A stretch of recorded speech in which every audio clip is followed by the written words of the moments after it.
جاتے ہیں وہ سنت کو زیادہ فالو نہیں کرتے، بارہا کہتے یہ بھی قرآن سے دکھا، یہ بھی قرآن سے دکھا، وہ بھی قرآن سے دکھا، کیونکہ سنت سے دور ہیں۔ خلیفہ ثانی کے زمانے تک، یعنی جناب عمر کے زمانے تک تمام اہل سنت وضو وہی کرتے تھے جو آج شیعہ وضو کرتے ہیں۔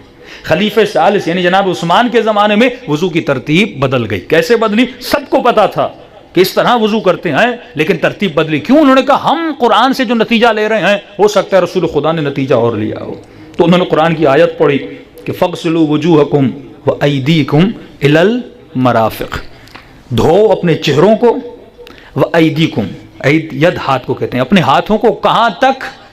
مرفق تک۔ تو آپ نے اہل سنت کو دیکھا ہوگا جب وضو کرتے ہیں تو پانی اوپر پھینکتے ہیں، کہتے ہیں کیونکہ لفظ تک ہے، الا تک کی معنی دیتا ہے، کہاں تک؟ مرفق تک۔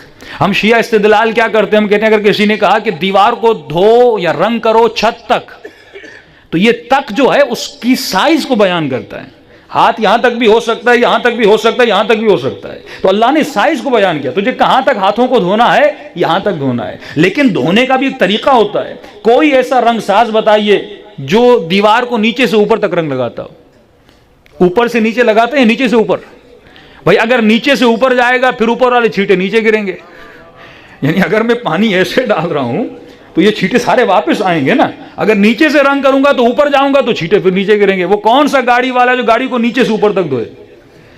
تو یہ اصول دین میں یا فقہ الاصول میں ہم بتاتے ہیں کچھ عقل بھی انسان استعمال کرے۔ جب رسول خدا بتا کر گئے تو بہت سارے ایسے قوانین جنہوں نے کہا ہمیں قرآن سے یہ سمجھ میں آتا ہے لہٰذا ہم اس کو ایسے کرتے ہیں، فقیر نے کہا مجھے یہ سمجھ آتا ہے، امام نے کہا مجھے یہ سمجھ آتا ہے، لہٰذا رد و بدل ہوا۔ الفقہ علی المذاہب الاربعہ، جب یہ آپ کتاب پڑھیں گے اس میں تمام تر بتایا گیا ہے کہ دین میں رد و بدل کہاں سے آیا، اذان کا اضافہ کہاں سے آیا۔ اسے آپ کہتے ہیں سیرت خلیفین یا شیخین کہتے ہیں۔ مولا علی جب خلافت پر آنے والے تھے تو مولا سے لوگوں نے ایک سوال کیا، کیونکہ 2 خلیفوں کے بعد ایک گروہ بنا 6-7 صحابیوں کا، اس کے بعد مروان جس میں جاتا لہٰذا وہ خلیفہ بنتا، تو امام سے اس نے ایک سوال کیا کہ علی میں ایک صورت میں آپ کی بیعت کروں گا، آپ خلیفہ بن جاؤ، مجھے کچھ سوالوں کا جواب دو۔ امام نے کہا جی، کا پہلی شرط یہ ہے آپ اللہ کے دین کو، وحدانیت کو نافذ کرو گے۔ مولا نے کہا نافذ کروں گا، اس میں کون سی نئی بات ہے؟ کہ دوسری شرط یہ ہے آپ سیرت شیخین پر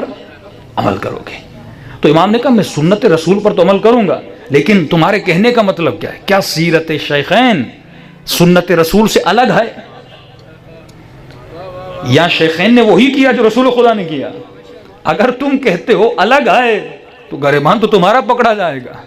اگر سیرت شیخین وہی ہے جو رسول خدا کی سیرت ہے تو فبہا، علی کو عمل کرنے میں کیا ہے؟ تا قیامت علی ان پر عمل کروائیں گے۔ تو اس نے کہا یا علی تجھ سے بات کرنے میں جیت تو نہیں سکتا، مجھے ہاں یا نہ میں جواب دو۔ تو امام نے کہا نہیں، میں سیرت رسول کو نافذ کروں گا۔ اس کے بعد خلافت مولا علی کو نہیں گئی، ووٹ زیادہ ہو گئے، ڈیموکریسی تھی اور خلیفہ جناب عثمان بن گئے۔ سب بات پڑھے محمد و آل محمد۔